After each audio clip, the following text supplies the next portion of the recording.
Lyca production Subaskaran வழங்கும் உலகநாயகன் கமலஹாசன் நடிப்பில் Indian 2 இப்பொழுது திரையரங்குகளில். ஆனால் நான் போன உடனே அவர் அங்கேருந்து வராரு. அங்கே நடிச்சிட்டு இருந்தார் செட்டில். நாங்கள் என்ட்ரி ஆனதுமே அங்கேருந்து ஃபாஸ்ட்டாக வந்தார். யாரையோ பார்க்க வராரு அப்படின்னு நினச்சிட்டு இருந்தா வந்து இப்படி பிடிச்சிட்டு நான் எங்கே கால் விழுந்து ஆசீர்வாதம் வாங்கவே முடியாது. சரி ஓகேன்னு ஒரு ஃபீல் ஆயிடுச்சு. அதுக்கப்புறம் அவர் அப்படியே பிடிச்சிட்டே வந்துட்டு அவர் முகத்தை கூட பார்க்க முடியாது. ஏன்னா அது ஒரு மாதிரி இருந்தது. அப்புறம் ஆச்சி அம்மாலாம் இருந்தாங்க. விஜயகுமார் சாரோட கடைசி பொண்ணு ஸ்ரீதேவி அவங்க அங்கே உட்காந்துட்டு இருந்தாங்க. ஸோ அந்த ஃபேமிலியெல்லாம் அப்போ தான் ஃபஸ்ட்டு டே ஷூட்டிங் போல் இருக்குது ரஜினி சார் வர்றது. அதனால எல்லா ஃபேமிலியும் அங்கே இருந்துகிட்டு இருந்தாங்க. அவங்க கிட்டலாம் ரஜினி சார் வந்து இன்ட்ரடியூஸ் பண்ணி வைக்கிறாரு ஆச்சி அம்மா கிட்டலாம். அந்த அக்ஷய்னி என்னோட டாக்டர் ஆக்ட் பண்ணுறாங்க அப்படின்னு சொல்லிட்டு என்கிட்ட கூட உன் பேர் என்னன்னுலாம் கேட்கல. அவர் பேர் சொல்லிவிட்டு எல்லாருக்கிட்டையும் இன்ட்ரடியூஸ் பண்ணி வச்சார். இவர் இந்த மாதிரி சொன்னதை சரிம்மா நீ போம்மா ஆஃபீஸில் போய் பாருமா அப்படின்னு சொன்னார். அப்படியே எனக்கு அப்படியே டவுன் ஆகிடுச்சு. அந்த எவ்வளோ இதுவாக கேட்டனோ அது அப்படியே ஆகிடுச்சு. ஆஃபீஸ் போய் செலெக்ஷன் ஆகுமோ ஆகாதோ, ஏன்னா அது என்னால் தாங்கிக்க முடியாது ஏஜில். அது என்னன்னா அது உண்மைதான். அது சப்போஸ் அவர் சொல்லி நான் போயிருந்தேன்னா அந்த பொண்ணு ஓகே பண்ணுங்க அப்படின்னு சொல்லியிருப்பாரு. எனக்கு வந்து அங்கே போய் சப்போஸ் ரிஜெக்ட் ஆகிடுவனோ அந்த ஒரு தாட்லேயே அப்படியே ஆஃப் ஆகிட்டேன். அகைன் வந்து படையப்பால வந்து நீங்க சாருக்கு வந்து பொண்ணா நடிக்க ஒரு வாய்ப்பு. ஆமா வந்துச்சு. நீங்க நோ சொல்லதா சொல்லுங்க. ஆமா வந்துச்சு. அது என்னன்னா அப்போ வந்து எனக்கு சினிமானா ஃபேமிலியா இருக்கணும் தான் ஆசை. சினிமா இண்டஸ்ட்ரி வேண்டாம் அது ஆரம்பத்துல இருந்து. சரி அம்மாவோட கம்பல்ஷன் தானே, பிடிக்கலனாலும் சரி ஓகே அப்படின்னு சொல்லி நம்ம ஒரு ஏஜ் வரைக்கும் தான் நம்ம நடிப்போம் அப்படிங்கிறது மட்டும் மைண்டில் ஃபிக்ஸ் பண்ணிட்டு போயிட்டு இருந்தேன். அதுக்கப்புறம் நான் பார்த்தேன் எனக்கு சினிமா வந்து பொறுத்து பார்த்தேன், எனக்கு பிடிக்கல, எனக்கு வேண்டாம் அப்படிங்கிற மாதிரி படம் ரிலீஸ் ஆனதுக்கு அப்புறம் தான் தெரிஞ்சு ஐயோ 2 பொண்ணில் ஒரு பொண்ணு நடிச்சிருக்கலாமே அப்படின்னு. இப்போது அதுக்கப்புறம் நானும் என் தங்கச்சியும் தான் அம்மா பேச்சை கேட்டு ஒழுங்கா போயிருக்கலாம்.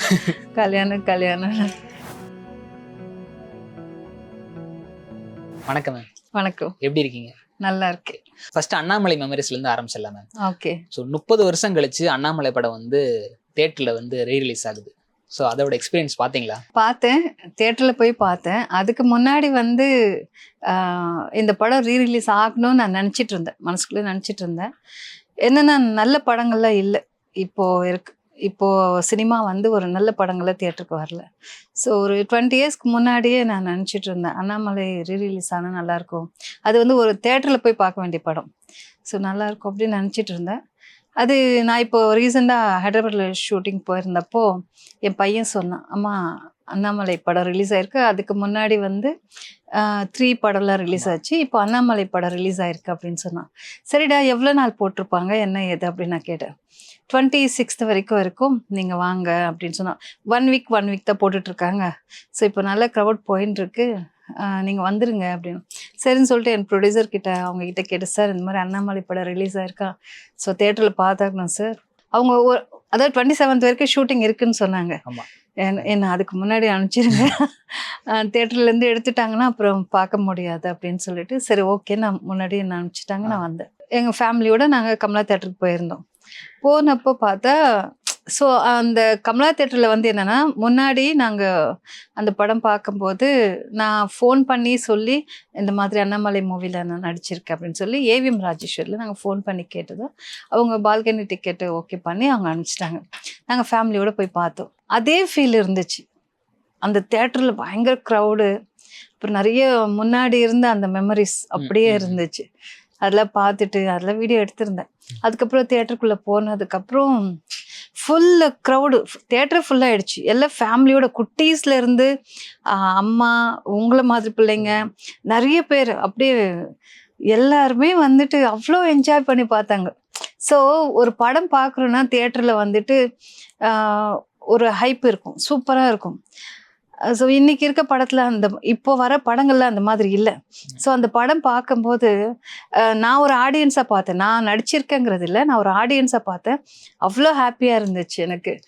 அப்புறம் என் சீன் வரும்போது தான் ஓகே பசங்களெல்லாம் பார்க்கும்போது அவங்க வந்து ஆடியன்ஸாக ஃபீல் பண்ணி தான் பார்த்தாங்க, அம்மா நடிச்சிருக்காங்க அப்படிங்கிற மாதிரிலாம் பார்க்கல. ஸோ ரொம்ப ஹாப்பியாக இருந்துச்சு. அதுவும் இன்னைக்கு வரைக்கும் பேசப்படுற படம். எனக்கு ஒரே படம், ஸ்டார்டிங்கில் நான் ஃபஸ்ட்டு என்ட்ரி ஆனது ஒரு படம், அது இன்னைக்கு வரைக்குமே மறுபடியும் ரீரிலீஸ் ஆகி அது இன்னும் ஃப்ரெஷ்ஷா இருக்கு. இன்னைக்கும் பேசப்படுற மாதிரி ஒரு படமா இருக்கு. அதுதான் ஃபர்ஸ்ட் படம் உங்களுக்கு? ஆமா, ஃபர்ஸ்ட் படம். அதுக்கு முன்னாடி நான் ஒரு சீரியல் நடிச்சிருக்கேன். அப்பெல்லாம் எனக்கு சினிமானா என்னன்னு தெரியாது, நடிக்கவும் வராது, எதுவுமே வராது. ஒரு பயம் இருந்துட்டே இருக்கும். எப்படியும் எனக்கு கண்ணு நல்லா இருக்குன்னு சொல்லிட்டு என்னை நடிக்க வைப்பாங்க. ஸோ அந்த மாதிரி தான். அது எப்படி அமைஞ்சது மேம்? அதுக்கு ஆடிஷன் எதுவும் பண்ணாங்களா? ஆடிஷன்ல பண்ணல. ஸோ நாங்க ட்ரை பண்ணிட்டு இருந்த நேரம், ஓகே. சினிமாக்காக நடிக்கணும்னு சொல்லி ட்ரை பண்ணிட்டு இருப்போம் இல்லைங்களா. ஸோ அந்த டைம்ல அம்மா தான் எங்களை கூப்பிட்டுட்டு, இந்த மகாநடின்னு ஒரு மூவி வந்தது இல்லையா, அந்த படத்துல அவங்க எப்படி இருப்பாங்களோ அந்த மாதிரி தான் எங்களை கூப்பிட்டுட்டு, அப்பெல்லாம் எனக்கு ஒரு 15 வயசு தான் இருக்கும். அந்த டைம்ல தான் கூப்பிட்டுட்டு கம்பெனி ஏவிஎம் ஸ்டுடியோ, எங்க சினிமா கம்பெனியில் சொல்றாங்களோ அந்த மாதிரிலாம் அம்மா கூப்பிட்டுட்டு போவாங்க. அம்மா போனாங்கன்னா அவங்க பின்னாடி நான் அச்சுட்டாக்கு மாதிரி அவங்க பின்னாடி போகணே தவிர எதுவுமே வாய் திறந்து எதுவுமே கேட்க மாட்டோம். அவங்க கூட போவோம், அவ்வளோதான். அவங்க என்ன சொன்னாலும் காதில் வாங்கிட்டே இருப்போம், பதில் எதுவுமே பேச மாட்டோம். ஸோ அந்த மாதிரி அவங்க ட்ரை பண்ண அவங்களோட முயற்சி தான் இன்னைக்கு நான் இங்கே வந்து உட்காந்துருக்க ஒரு இதா இருக்கு. ஃபர்ஸ்ட் படம் அண்ணாமலை அப்படின்றப்ப அதுக்கான ப்ரெஷர் இருந்துச்சு. வேணா ரீடேக் எடுப்போம், அது அதெல்லாம் எப்படி இருந்துச்சு? அது ரீடேக் அந்த மாதிரி இல்லை. அதாவது அண்ணாமலை படத்துல வந்து எனக்கு வாய்ப்பு எப்படி வந்துச்சுன்னா, சினிமா அம்மா கிட்ட சொல்லியிருக்காங்க, இந்த மாதிரி ஏவிஎம்ல ஷூட்டிங் நடக்குது, ரஜினி சார் மூவி அப்படின்னு சொல்லிட்டு ஒரு மேனேஜர், பாண்டியன் ஒரு மேனேஜர் இப்பவும் இருக்காங்க. ஒரு 20 வருஷத்துக்கு அப்புறம் நான் அவரை பார்த்துருக்கேன். பார்த்துதான் அவங்க தான் எனக்கு சொன்ன, இந்த பாட்டியம்மா இருப்பாங்கல்ல, விசுவாசம் படத்துல ஒரு பாட்டியம்மா இருப்பாங்க, அவங்க பையன் தான் எனக்கு இந்த வாய்ப்பு சொன்னது எனக்கு. அப்போ வந்துட்டு நாங்கள் ஏவிஎம்ல நானும் என் தம்பியும் போயிட்டுருக்கோம். போனால் அங்கே ராதாரவி சார் இருந்தாங்க, வெளியில் ரிலாக்ஸ் பண்ணிட்டு இருந்தாங்க. சரின்னு சொல்லிட்டு நீங்கள் உள்ளே போங்க அப்படின்னு சொன்னாங்க. போனால் செட்டுக்குள்ளே போனால் அங்கே வந்து சரத்பாபு சார் அவங்க வீடு அது. அப்போ என்னென்னா ரஜினி சாரோட ஃபேன் நாங்கள். சரி ரஜினி சார் பார்த்தா போதும் அந்த ஒரு ஃபீல் இருந்துச்சு. அவர் அது ஒரு பிரம்மாண்டமான ஒரு ஃபீல். அது முதல்ல நமக்கு அந்த வாய்ப்பு கிடைக்குமா, சான்ஸ் கிடைக்கிறது அது அப்புறம், முதல்ல அவரை பார்த்தா போதும் அப்படிங்கிற ஃபீல் தான் இருந்துச்சு. போனால் டைரக்டர் இருந்தாங்க, டைரக்டரோட ஒய்ஃப் இருந்தாங்க. அங்கே சரத்பாபு சாரோட சீன், ரேகா மேம் அவங்களோட பெரிய சீன் அது இருந்துட்டு இருந்தது. அந்த ராதாரவி சாருக்கும் ரஜினி சாருக்கும் ஒரு போட்டி மாதிரி. அந்த என்னடா ஷாரோலர்ஸ்ல வந்து திட்டுவாங்க, ஸோ அந்த மாதிரி ஒரு சீன் அது போயிட்டு இருந்துச்சு. அந்த டைலாக்ல போயிட்டு இருந்தது. சரி வெயிட் பண்ணி பார்த்தோம், ஒரு 1/2 hour வெயிட் பண்ண சொன்னாங்க. வெயிட் பண்ணி பார்த்தா அந்த ஷார்ட்ல முடிஞ்சதுக்கு அப்புறம் வந்தாங்க. டைரக்டர் பார்த்தாரு, பார்த்துட்டு சரி ஓகே அப்படின்னு சொன்னாங்க. சரி நாங்கள் கிளம்பி வந்துட்டோம். இருக்கோமா இல்லையான்னு தெரியாது, அது கன்ஃபார்மா என்னன்னு தெரியாது.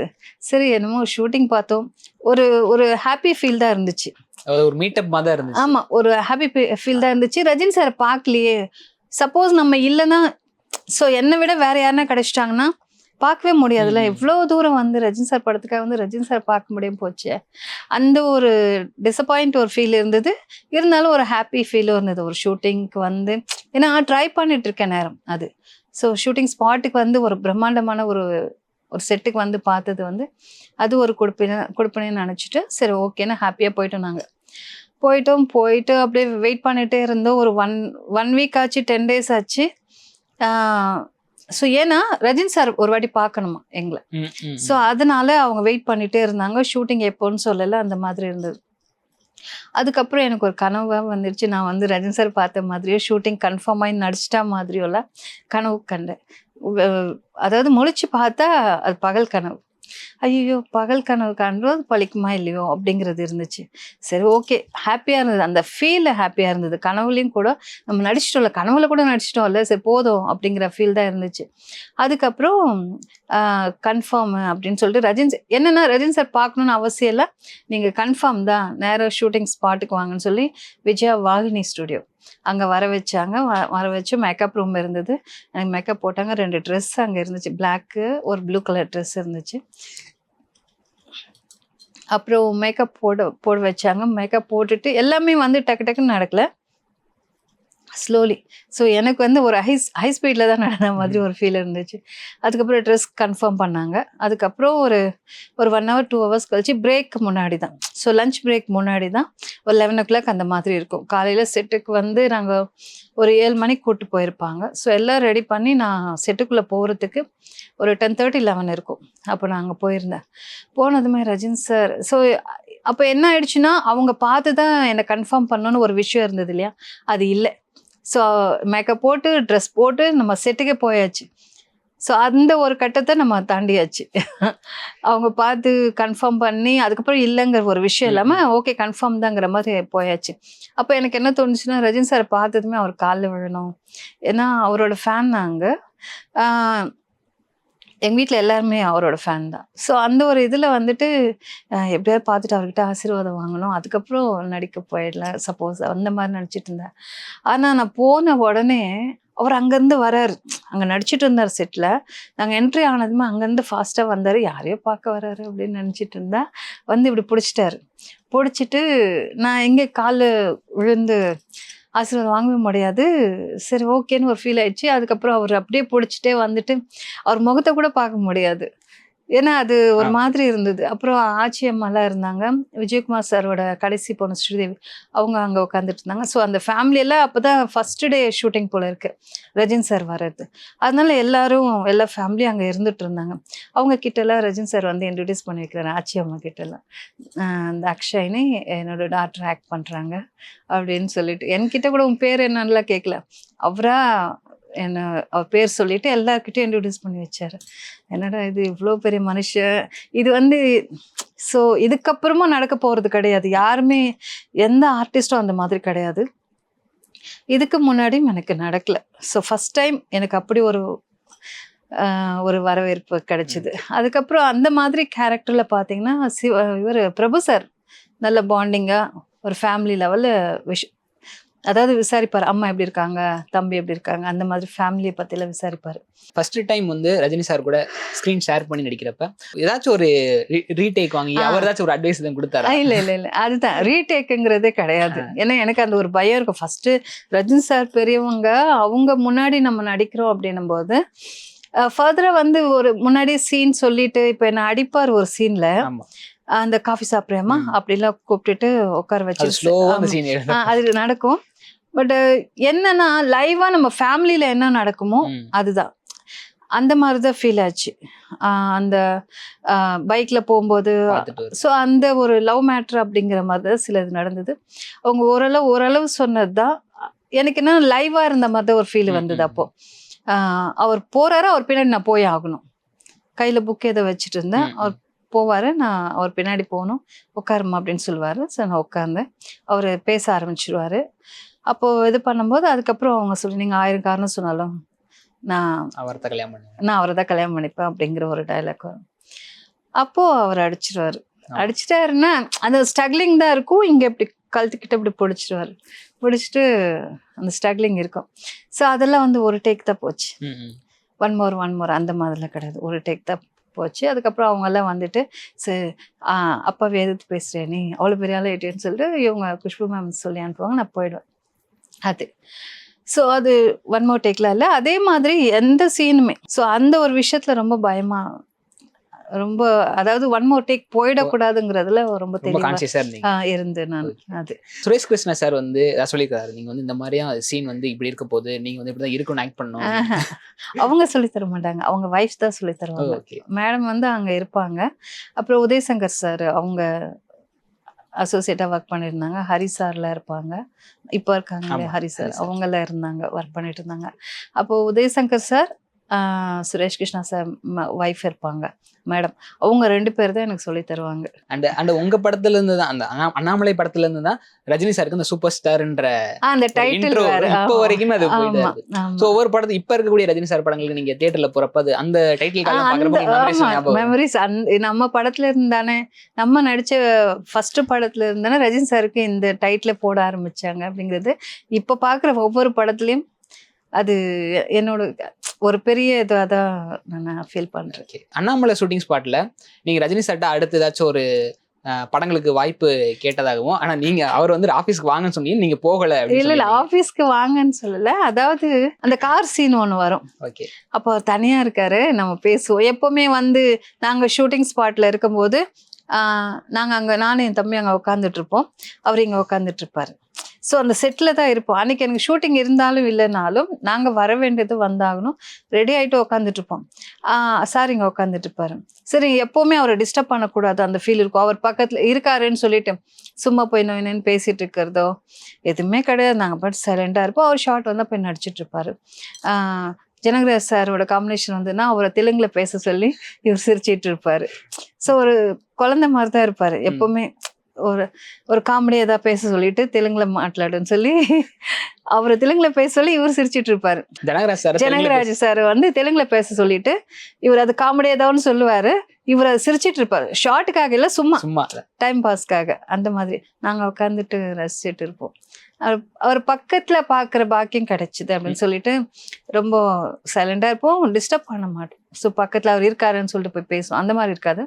ஸோ ஒரு வாட்டி எனக்கு தோணுச்சு, அந்த காரில் போயிட்டு இருக்கும்போது, நான் பைக்கில் போயிட்டு இருப்பேன் கரனோட. அப்போது காரில் வந்துட்டு இருக்கும்போது ஸோ அதை வந்து போட் கிளப் ரோட்டில் எடுத்தாங்க.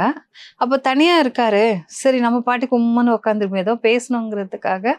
சார் நீங்கள் என்ன படம் சார் நெக்ஸ்ட் பண்ணுறீங்க அப்படின்னு கேட்டேன். என்னம்மா சொல்லுமா அப்படின்ட்டு இருந்தார். இல்லை சார், சும்மா தான் கேட்டேன், எனக்கு ஏதாவது வாய்ப்பு சப்போஸ் இவங்க ரெக்கமெண்ட் பண்ணாங்கன்னு சார் சொன்ன ஒரு வார்த்தை சொன்னாங்க கேட்பாங்களே அப்படிங்கிறதுக்காக நான் அப்படி கேட்டேன். சரிம்மா நீ போம்மா, நீ போய் ஆஃபீஸ்க்கு போம்மா அப்படின்னு சொன்னேன். ஜில்லா கலெக்டர் நெக்ஸ்ட் என்ன சார் படம் பண்ணுறேன்? ஜில்லா கலெக்டர் பண்ணுறேன், அப்புறம் பாண்டியன் ஒரு படம் பண்ணுறேன், 2 படம் பண்ணுறேன்னு சொன்னார். சரி 2 படம் பண்ணுறாரு, அதனால கண்டிப்பாக நமக்கு ஏதோ ஒரு வாய்ப்பு இருக்கும், சரி போகலாம். இவர் இந்த மாதிரி சொன்னதை சரிம்மா நீ போம்மா ஆஃபீஸில் போய் பாருமா அப்படின்னு சொன்னார். அப்படியே எனக்கு அப்படியே டவுன் ஆயிடுச்சு. அந்த எவ்வளோ இதுவாக கேட்டனோ அது அப்படியே ஆயிடுச்சு. ஆஃபீஸ் போய் செலெக்ஷன் ஆகுமோ ஆகாதோ, ஏன்னா அது என்னால் தாங்கிக்க முடியாது. அது வந்து என்னால் தாங்கிக்க முடியாது. எங்கள் வீட்லேயும் நான் இந்த விஷயத்த சொல்லலை, சார் வந்து ஆஃபீஸ் போக சொன்னார் அப்படின்னு சொல்லி. அது என்னன்னா அது உண்மைதான். அது சப்போஸ் அவர் போக சொல்லி நான் போயிருந்தேன்னா அந்த பொண்ணு ஓகே பண்ணுங்க அப்படின்னு சொல்லியிருப்பாரு. எனக்கு வந்து அங்கே போய் சப்போஸ் ரிஜெக்ட் ஆகிடுவனோ அந்த ஒரு தாட்லேயே அப்படியே ஆஃப் ஆகிட்டேன், நான் போவே இல்லை. அதுக்கப்புறம் பாண்டியன் படம் ரிலீஸ் ஆச்சு, அதுக்கப்புறம் தான் எஜமான் படம் ரிலீஸ் ஆச்சு. பாண்டியன் படத்தில் பார்த்தீங்கன்னா என்ன மாதிரி அவங்க சிஸ்டர் கேரக்டர் ஒருத்தங்க இருப்பாங்க, தங்கச்சி கேரக்டர்.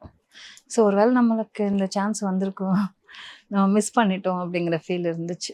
அகைன் வந்து படையப்பால வந்து நீங்க சாருக்கு வந்து பொண்ணா நடிக்க ஒரு வாய்ப்பு. ஆமா வந்துச்சு, நீங்க நோ சொல்லதா சொல்றீங்க. ஆமா வந்துச்சு. அது என்னன்னா அப்போ வந்து எனக்கு சினிமானா எனக்கு என்னன்னா நானே ஒரு கணக்கு போட்டு வச்சிருந்தேன். ஒரு இத்தனை வயசு வரைக்கும் தான் ஒருத்தவங்கன்னா கடைசி வரைக்கும் சினிமா இண்டஸ்ட்ரியிலே இருந்துட்டு இருப்பாங்க, கல்யாணம் பண்ணிக்க மாட்டாங்க, ஒரு மாதிரி இருப்பாங்க இல்லையா. அதனால நான் என்ன நினச்சேன்னா, நம்ம ஒரு சர்டன் ஏஜ் வரைக்கும் நம்ம சினிமாவில் இருப்போம், அதுக்கப்புறம் நம்ம மேரேஜ் ஆகி செட்டில் ஆகிடணும், எனக்கு கல்யாணம் பண்ணி ஃபேமிலியாக இருக்கணும்னு தான் ஆசை, சினிமா இண்டஸ்ட்ரி வேண்டாம். அது ஆரம்பத்தில் சரி அம்மாவோட கம்பல்ஷன் தானே, பிடிக்கலனாலும் சரி ஓகே அப்படின்னு சொல்லி நம்ம ஒரு ஏஜ் வரைக்கும் தான் நம்ம நடிப்போம் அப்படிங்கிறது மட்டும் மைண்டில் ஃபிக்ஸ் பண்ணிட்டு போயிட்டு இருந்தேன். அதுக்கப்புறம் நான் பார்த்தேன், எனக்கு சினிமா வந்து பொறுத்து பார்த்தேன், எனக்கு பிடிக்கல, எனக்கு வேண்டவே வேண்டாம் அப்படிங்கிற மாதிரி. ஷூட்டிங் ஸ்பாட்டில் போய் நடிக்கிறது, எல்லாரும் நம்மளை பார்க்கறது, அதெல்லாம் எனக்கு பிடிக்கல. ஸோ ரொம்ப சைலண்ட் கேரக்டர். நான் யார்கிட்ட ஜாஸ்தி பேசக்கூட மாட்டேன், யாருன்னா பேசினாங்கன்னு நான் பேசுவேன். நானாக போய் வாலண்டரி எவ்வளோ பெரிய ஆர்டிஸ்டாக இருந்தாலும் நம்ம போகணும். சப்போஸ் உங்ககிட்ட நான் நல்ல ஃப்ரெண்ட்லியாக பேசுகிறேன், இன்றைக்கி பேசுகிறேன், உங்களை நான் எங்கன்னா வழியில் பார்த்தேன்னா நம்ம பேசணுங்கிற ஒரு விஷயத்துக்காக நம்ம போய் ஹாய்ப்பா எப்படிப்பா இருக்க அப்படின்னு நம்ம போய் கேட்டால் அவங்க ஒரு மாதிரி போவாங்க. எதுக்கு அது? அந்த சின்ன சின்ன விஷயங்கள்ல நம்மளால அது தாங்கிக்க முடியாது சொல்லிட்டு நான் எப்போவுமே டோட்டலாக நம்ம பாட்டு நம்ம இருப்போம், ஓகே அவங்களாம் வந்து பேசுனாங்கன்னா நம்ம பேசுவோம் அப்படிங்கிறதுல நான் அந்த மாதிரி இருந்துடுறேன். அது ஒரு சிலர் பார்த்துட்டு நம்மளை பார்த்துட்டு இவங்க கொஞ்சம் ஹெட் வெயிட்டாகவும் இருக்காங்க அப்படிலாம் கூட சொல்றாங்க. அதனாலதான் அந்த வாய்ப்பு போனது. அது இல்லை, படையப்பா வந்து என்னன்னா அப்போ அந்த டைம்ல வந்து நான் கல்யாணம் பண்ணிக்கணும் அப்படின்னு சொல்லி சினிமா வேண்டான்னு சொல்லி நான் வேண்டான்னு சொல்லி இருந்தேன், நடிக்காம வீட்டில் இருந்தேன். அப்போ வந்து என் தம்பிக்காக சான்ஸ் கேட்க போய் ரவிக்குமார் சார் வந்து சாலிகிராமத்தில் ஒரு ஸ்டுடியோவில் நட்புக்காகன்னு ஒரு படம், அதில் வந்து போஸ்ட் ப்ரொடக்ஷன் நடந்துட்டு இருக்கு, இங்கே தான் ரவிக்குமார் சாரோட நான் ஒரு 2 படம் ஒர்க் பண்ணியிருக்கேன். சக்திவேல்னு ஒரு படம், பேண்ட் மாஸ்டர்னு ஒரு படம். ஸோ அப்போ வந்துட்டு சார் இங்கே தான் இருக்காரு, போஸ்ட் ப்ரொடக்ஷன் ஒர்க் நடந்துருக்கு. சாலிகிராமத்தில் எங்கள் வீட்டிலேருந்து கொஞ்சம் ஒரு 2 ஸ்ட்ரீட் தள்ளி தான் இருக்கு. ஓ இவ்வளோ பக்கத்தில் இருக்க, நம்ம போய் பார்ப்போம் அப்படிங்கிறதுக்காக நான் போனேன். என் தம்பியை கூட்டிகிட்டு போனேன்.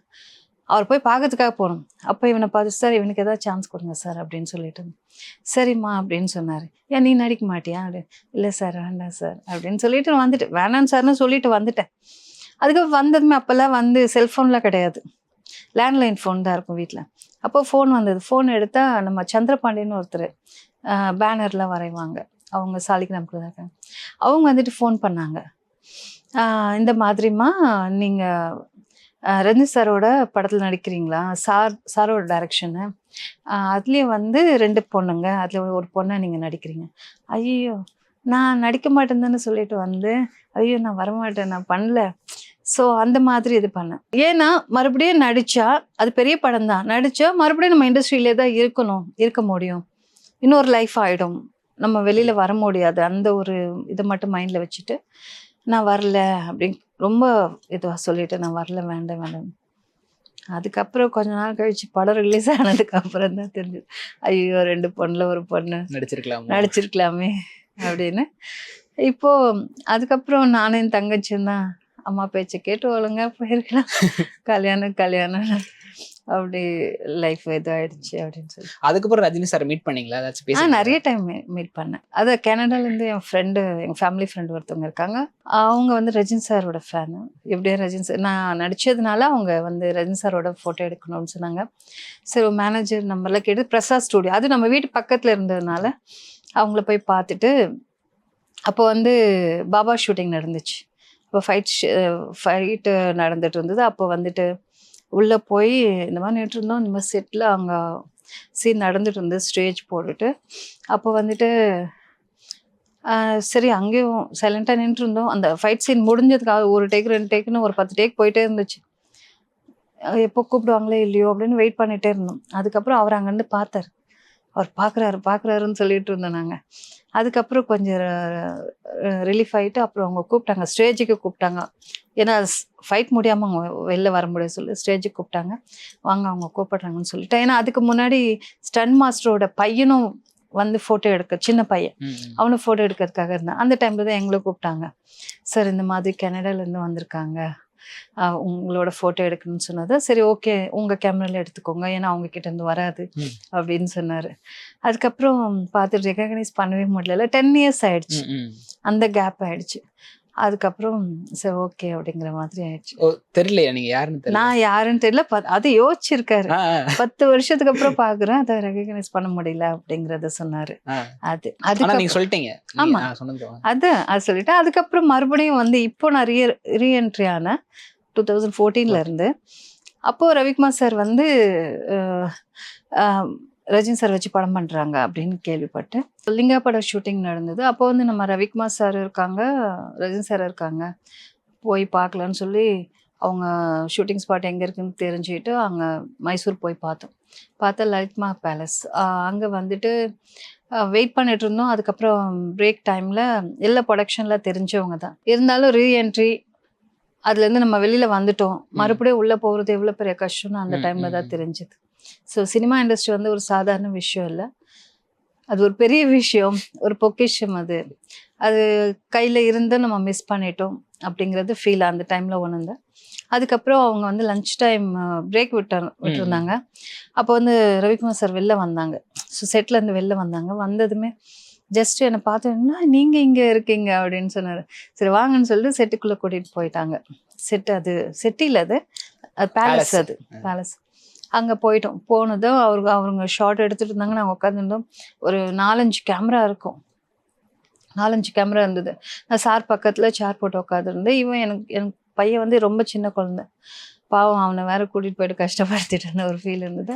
அவனை ஒரு இடத்துல அங்கே தூங்கிட்டான் சின்ன பையன். அப்புறம் வந்துட்டு ரஜினி சாரோட ஒரு சீன் எடுத்துகிட்டு இருந்தான். அவர் வந்து படிக்கட்டுலேருந்து நடந்து வருவார், இந்த இது வந்து இப்படி போட்டுட்டு அப்படி நடந்து வருவார் இல்லையா. ஸோ அந்த சீன் எடுத்துகிட்டு இருந்தாங்க, ராஜ்ய மாதிரி அப்படி நடந்துட்டு. அப்போது வந்து கேமரா பார்த்தீங்கன்னா ஒரு 4-5 கேமரா இருந்துச்சு, 4-5 கேமரா. இங்கே 2 கேமரா இருந்தால் அந்த பக்கம் ஒரு 3 கேமரா இருந்தது. அவர் ஸ்டெப்ஸ்லேருந்து நடந்து வரணும். அந்த ஸ்டெப்ஸு ஒரு 25 ஸ்டெப்ஸ் இருக்கும். அதுலேருந்து போய் ரைட்டில் அங்கே போய் நின்றுப்பார். அவனுங்க செட் ஒர்க் வேறு அந்த நேரத்தில் பண்ணிட்டு வர இருக்காங்க. ஸோ எவ்வளோ நேரம் நிற்க முடியும்? அதாவது அங்கே மேலே போயிட்டு அவர் நின்றுட்டு அதாவது ஒரு டேக் ஓகே ஆனதும் மறுபடியும் மேலே போயிட்டு இறங்கி வருவார். மறுபடியும் மேலே போயிட்டு அங்கே போய் நின்றுவார். சரி ஓகே 5 கேமரா வச்சுருக்காங்க, ஓகே ஷாட் நினச்சா. அது கட் ஷாட் நிறைய போடுவாங்க போல இருக்கு. இருந்தாலும் ஒரு 10-15 டேக் மேலே போச்சு. அவர் டயர்ட் ஆகாமல் அவர் பாட்டுக்கு நடந்து வருவார், மறுபடியும் போய் நின்றுடுவார். அப்போ அந்த செட் ஒர்க் வேறு பண்ணிட்டு இருப்பாங்க. அப்போ மனுஷன் கால் வலிக்காத எவ்வளோ நேரம்? அதுக்காக போய் உட்காந்துட்டு வர்றதுல கிடையாது. அவர் மேலே போய் சேரும் போட மாட்டாங்க. அவர் அங்கே போய் நின்றுடுறாரு. மேலே போயிட்டு அங்கே நின்றுட்டு 10-15 டேக் ஆச்சு. என்ன ஆர்டிஸ்ட்டு இவர் பாவம். அப்படியே அவர் வந்துட்டு நாங்கள் அவரோட ஃபேன் தானே, இருந்தாலும் அவர் கஷ்டப்படுறாரு. அது ரொம்ப ஃபீலாகவே இருந்துச்சு. ஸோ உடம்பு சரியில்லாமல் இருந்து வந்தவர் உண்மையிலே ரொம்ப டயர்டு இருக்கும். இப்போ என்னெல்லாம் வந்து ரொம்ப நேரம் நிற்க சொன்னாங்கன்னா என்னால் முடியாது. என்னால் யாராலையும் நிற்க முடியாது. அவர் அந்த சினிமாவுக்கான ஒரு அந்த டெடிக்கேஷனோட அது சினிமா தான் உயிர் அப்படிங்கிறது அவருக்கு வந்து, அதாவது ஒரு கஷ்டமான வேலையை கூட இஷ்டப்பட்டு செய்யும்போது ஒரு ஹாப்பி கிடைக்கும் போல இருக்கு. அந்த மாதிரி அவர் பண்ணார். ஸோ அது ஒரு ஃபீலாக இருந்துச்சு. ஓகே. அதுக்கப்புறம் ஒரு 5:30 மணிக்கு ஷூட்டிங் முடிஞ்சதுமே அவர் சொன்னார், சார் இது ரவிக்குமார் சார் சொன்னார், சார் 5:30 மணிக்கெலாம் போயிடுவார், நீ ஞாபகப்படுத்து, நான் சொல்கிறேன் அப்படின்னு சொன்னார். சரிங்க சார் அப்படின்னு சொல்லிட்டேன். அவரோட ஃபோட்டோ எடுக்கணுமா அப்படின்னு சொல்லிட்டு, ஆமாம் சார் அப்படின்ட்டு இருந்தேன். சரின்னு சொல்லிட்டு முடிஞ்சதுமே அவர் அப்படியே பவுன்சர்ஸில் இருந்தாங்கன்னு நினைக்கிறேன். அப்படியே வந்து கூட்டிகிட்டு போகிறாங்க. ஐயோ இதுக்காக சென்னையிலேருந்து வந்தால் அவர் பார்க்கலன்னு ரொம்ப கஷ்டப்படுறேன். அதுக்கப்புறம் ரவிக்குமார் சார் கூட வந்துட்டு அவங்க கேரவானில் இருந்தாங்க. ரவி சார் கேரவான் போயிட்டார். போனதுமே ரவிக்குமார் சார் வந்துட்டு அந்த ப்ரொடியூசர் அவங்க கூடவே இருந்தாங்க. அப்போ வந்துட்டு ரவிக்குமார் சார் வந்துட்டு அவங்க கிட்ட சொல்கிறாங்க, அவங்க ரஜினி சார் படத்தில் நடிச்சிருக்காங்க. ஏன்னா யாருமே வெளியில் நின்று ஃபோட்டோ எடுக்கிறதுலாம் இல்லை, கேரவானுக்குள்ளே போய் தான் எடுப்பாங்க. அவங்க ரஜினி சாரோட பொண்ணாக நடிச்சிருக்காங்க அப்படின்னு சொன்னதும் சரின்னு என்ன நினச்சாங்க. நான் என் பையன் வடிவேல் பேச்சுன்னு ஒரு பையன் இருப்பான், அவன் தான் எனக்கு அசிஸ்டண்டாக என் கூட வந்தான். அக்கா நானும் ஒரு ஃபோட்டோ எடுத்துக்கிறேங்க்கா அப்படின்னு. சரி ஓகே அப்படின்னு சொல்லிட்டு அவன் ரவிக்குமார் சார் கிட்ட கேட்டுட்டு அவனும் வந்து எடுத்தான். அது அப்போ வந்துட்டு சார் உள்ளே இருக்காரு. போனதுமே அவர் ரொம்ப பரபரப்பாக இருப்பார் ரஜினி சார். அப்போ கூட சார் வணக்கம் சார் அப்படின்னு சொல்லிட்டு, நான் அண்ணாமலை மூவியில் சார் வணக்கம் சார், நான் அண்ணாமலை மூவியில் ரஜினி சார் பொண்ணானா அப்படின்னு சொல்கிறேன். அவர்கிட்டே சொல்கிறேன். ஐயோ எனக்கு தெரியும் அப்படிங்கிற மாதிரி சொன்னார். என் பையன் சார் அது. ஓகே அப்படின்ட்டு அப்புறம் சரி வா அப்படின்னு சொல்லி ஃபோட்டோ எடுத்துட்டு. ஸோ அவர் ஒரு பரபரப்பாக இருப்பார்ல, எப்பவுமே ஃபாஸ்ட்டாக பேசுவார். நான் ரொம்ப சைலண்ட்டு, ரொம்ப ஸ்லோ.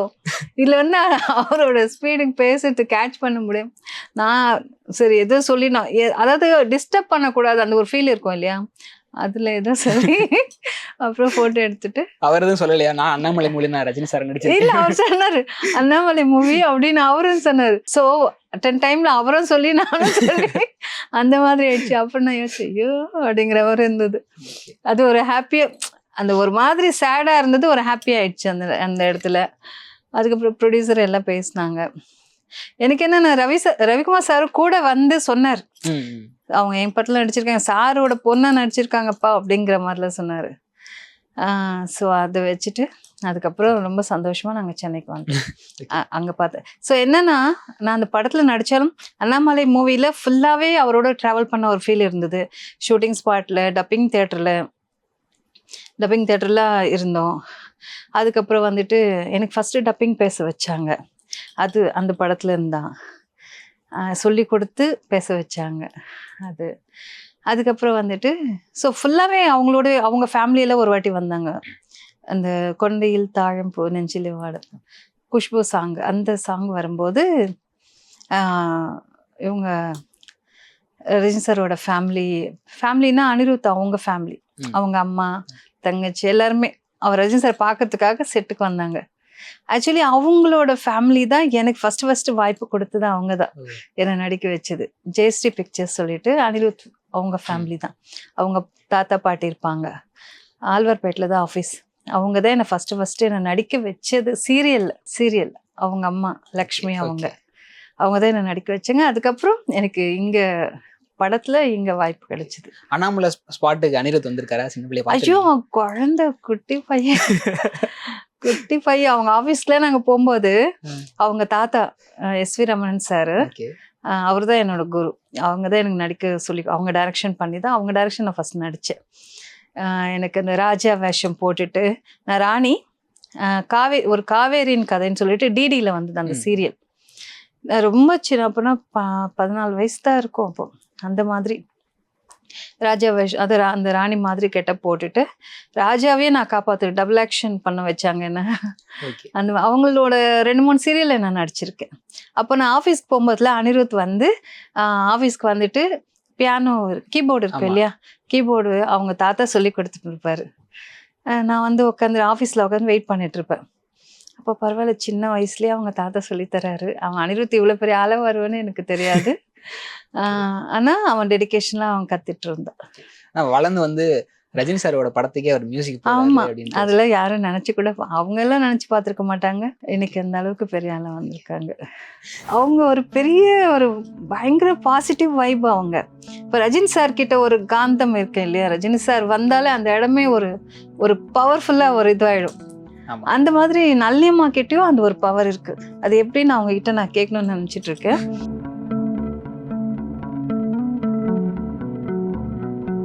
எங்க வீட்லயே வந்து அதாவது எங்க வீட்டுக்கு வருவாங்க. நயன்தாரா ஒரு வாட்டி எங்க வீட்டுக்கு வருவாங்க. வந்து எங்களுக்குள்ள ஒரு சண்டை நடக்கும். என் பொண்ணு வந்து படிக்கணும் அப்படின்லாம் சொல்லுவாள், இல்லை கல்யாணம் பண்ணி ஏதோ சம்திங் ஏதோ நடக்கும்.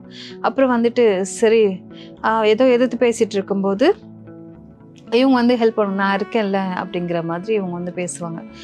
தியேட்டரில் படம் பார்க்கும்போது அந்த சீனே